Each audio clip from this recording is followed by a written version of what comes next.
Ubah Lakman Dembui Menteri Sekar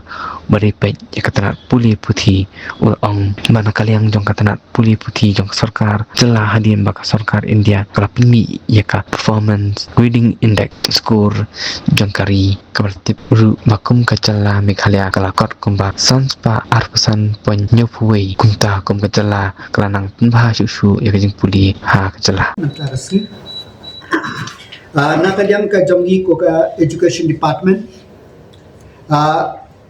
Haba din baka Sarkar India kala penbi ya ka PGI score ka jongi barok kari kabangi tipro ba ngi layo ya ka score kumba sanspa arpusan ponyo we ta hadin kata ni perkhat kumno bat improve susu ya ka jinglong ka jingman karo kom ai jing hikai hapo ka nega state ka jung dem ta kadau ka department na ai khuble ya ki officer ni commission secretary ki officer khamtam na po ka sewam ki bala ship khia ban penbit penbiang ya ka nega report ka bang ai ya ka ranking ka ne ka de first office kan ka banong kom hapo ka ri ka baka state kalale ki state kilale khatwe hajar south pa south light league score hapo ka state ke jungi ngi penmi yaki hae kat no ki score kum no ki rank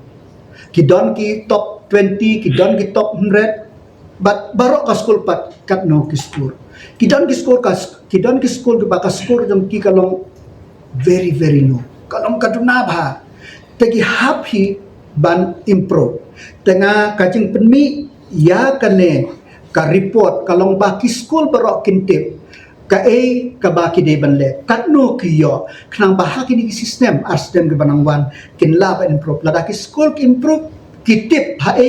ki ayo ka ki cikna tuki ngakermen ba ka education system bujung bad ya kane lale tang na benta ki school sarkar ngilale nung ta khatway hajar south pa south light league school bad ya kini ki point ke bagi score ni shimbaro napo kaba ki score hapo kayudais lang ba kata ni rang yaki tenga ai khuble yaki ne ki DSEO SDSEO ki BRC BRP jongi ki batreshtom nang yai tre khnang ba phiru phinpe ki ki school ba philla ban monitor shushu khnang ba kewan ra ya kaneka jing ai ji kai wa biang hapo ka state ke chumi te sa sinbiang kaneka report kaba